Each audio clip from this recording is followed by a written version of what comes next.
final mission of the campaign, and we've made it to Kyoto as Yoshimoto. At the very least, that was a more concrete goal than what Okuni or Goemon ended up getting.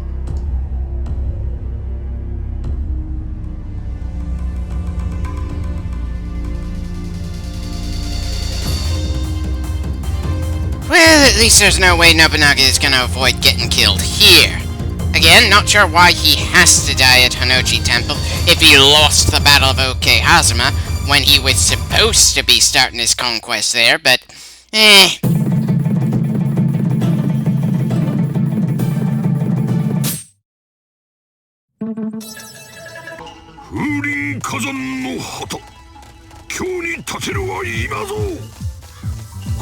Right, so you're just going to ignore the fact that the Imagawa were very instrumental to you getting here? So we're essentially spawning in the same areas that Mitsuhide's rebellion's forces would have spawned in while trying to kill Nobunaga in the same map. As if that wasn't bad enough, we have to go through rehashes of several other people's campaign moments, even if we didn't have those particular characters with us. Look, I get that they could only have so many battlefields in this game, and there aren't enough unique ones to go around for such a large cast. Still, is it really asking for too much that when you have a large cast of characters for the first installment of your series, that you do more to make them stand out from each other when the player goes through their individual stories? And if it is too much to ask, why not have a smaller cast in the first place?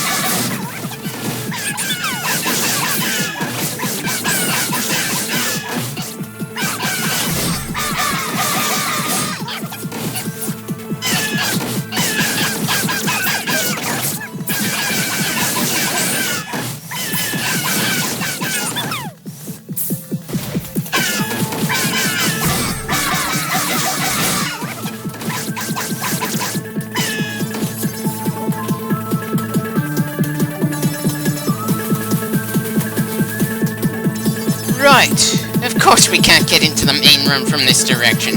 We have to go through the path of most resistance, as usual. Not that anyone who doesn't have a rank or name above their head is worth slowing down to deal with. And it's probably a bad thing that before we even got to the expansion, I had a hard time giving a damn about how our allies are doing outside of making sure mission-critical people survive. I'm pretty sure part of the point of this style of combat system was to make you feel like one part of a much larger battle. But even when we're fighting alongside allies, I've never gotten a sense that we're actually working with anyone. We either fight alone or babysit as needed.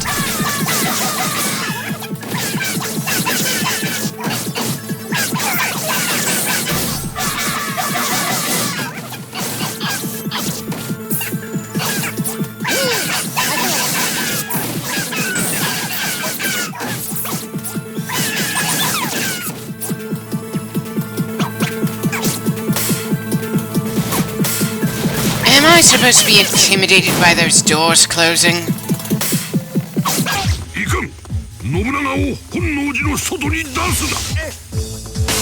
Ah, so it's our side that shut the doors, not the enemy trying to do something clever to isolate the most capable member of the attacking force.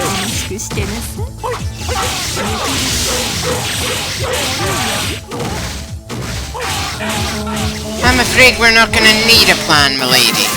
We just need to take you down, then find your husband. As a side note, is there a reason that her introductory bit happened after we've been fighting her a decent amount of time already? Not that fixing the triggers would make that little scene that interrupts the gameplay any more tolerable, but still.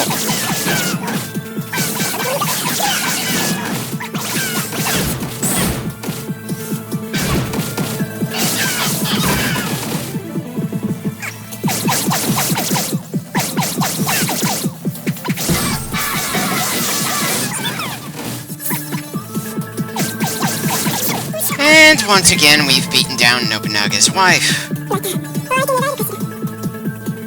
You mean to tell me this is the final mission, but No isn't dying in it? Again, I was kinda hoping after the death of Kenshin, and Masamune that we'd have a little more sense of consequences in this campaign. That would be some solid advice if you weren't talking to a joke character that we can't influence in any way. All we can do is make sure that he fights his way to the ending. And excuse me for saying this, but the guy who's about to get his ass kicked again doesn't have the right to say something as epic as abandon hope.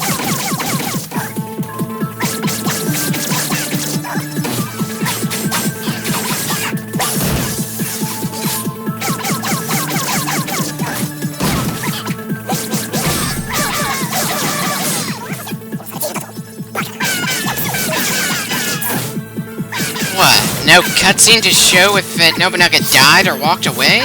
And apparently the mission isn't ending. Right, let's get the inevitable betrayal over with then.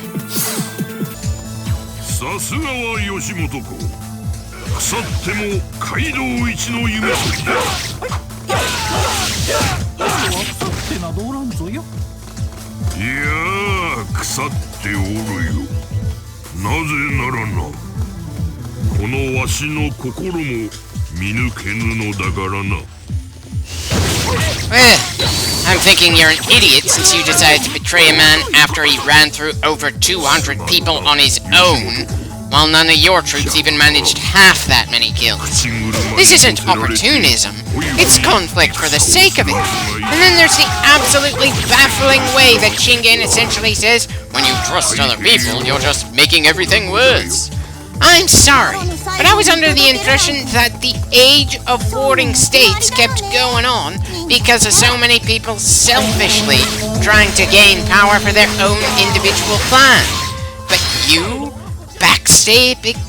just backstabbing Yoshimoto because in trusting me, you have revealed a weakness that I cannot respect, and all that you've done to help me has just convinced me you are not worthy of standing beside me. Where in the hell is the sense in that crap? I'm sorry, but it just feels so out of character for someone like Shingen to espouse. And I'm just talking in the context of the original Samurai Warriors game. I'm not talking his historical personality. The very game that this expansion is linked to. Granted, the stories never really gave him too much room to be especially clever, but he certainly seemed to have a code of honor that this campaign doesn't give a damn about. Seriously, there had to be a better way to get Shingen to fight against Yoshimoto in this campaign that wouldn't make him seem like a completely untrustworthy asshole. Seriously, it's not like there's some rule in some grand mystical game that there can only be one daimyo at the end or something.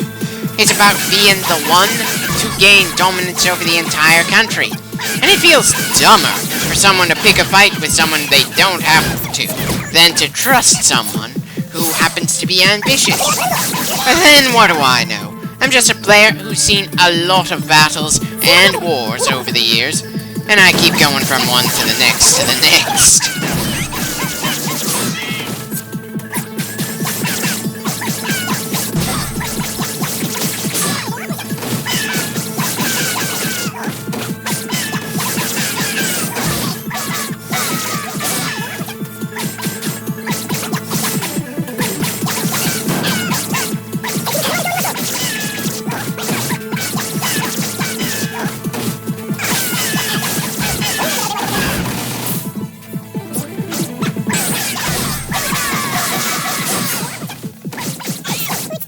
Sorry, Ranmaru, but you really should have focused on the Takeda instead of running towards Yoshimoto. But I suppose asking for some sense around here is a waste of time.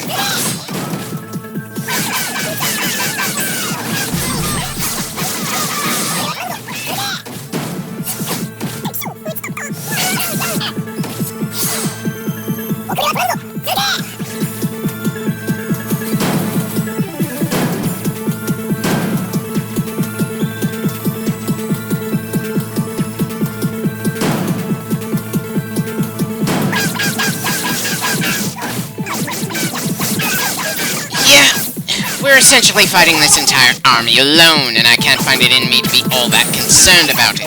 I'm sorry, but they need some more aspects in this game. to spice things up enough for it to feel worth watching outside of the fast-forward button. And when the story can't measure up, I just want to get things over with due to how little is in the combat in this installment of the series. I certainly remember later installments having more to them, but that just might be my mind playing tricks on me.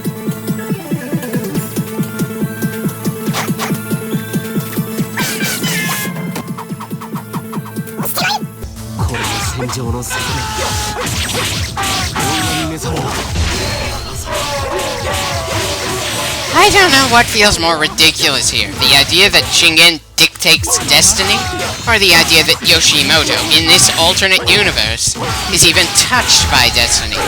Yoshimoto should have died back at Okehazama.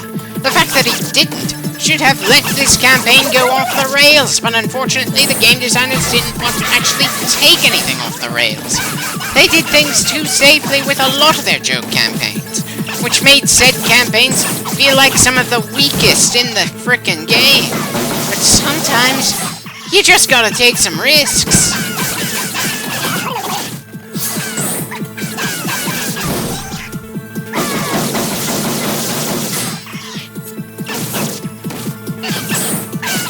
Well, Yukimura certainly came pretty close to killing us there. Too bad for him, we got that lucky with the healing items. Definitely makes it hard to know if you're accomplished with your skills and tactics when you rely on so many random item drops like that.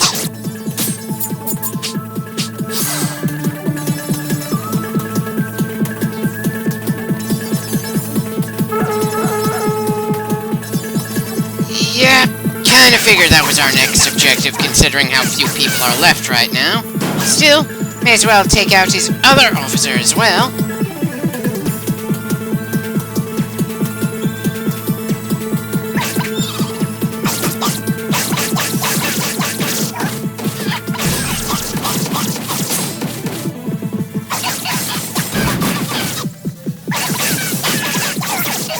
And then there was one. Hopefully, Nobunaga won't appear yet again, just to pad things out even further.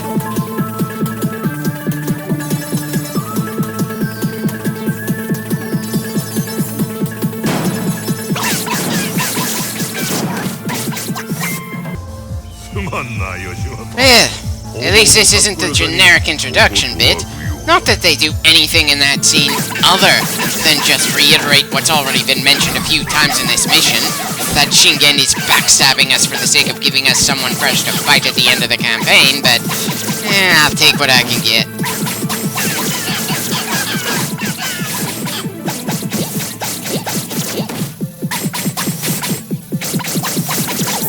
Yeah. Poor bastard just didn't stand a chance against us one-on-one, which was fairly predictable. Not that it would have felt especially climactic even if he had given us trouble when he was essentially alone. Ah well, just need to get through this cutscene and then it's on to Tadakatsu.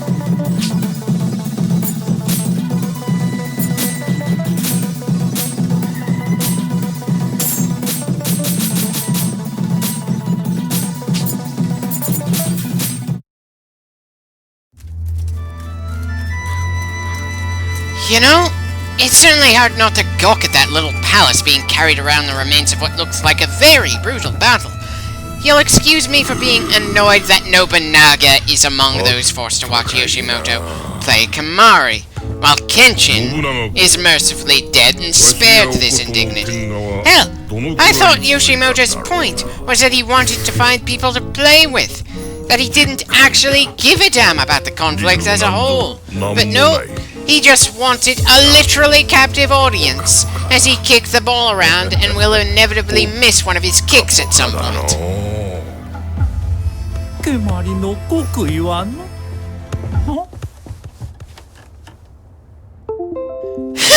Great. Even my controller felt the need to laugh at that predictable joke. And for openly laughing like that, Shingen was forced to start digging the graves of all the men he'd lost for trying to backstab Yoshimoto. Harsh, but fair given the circumstances.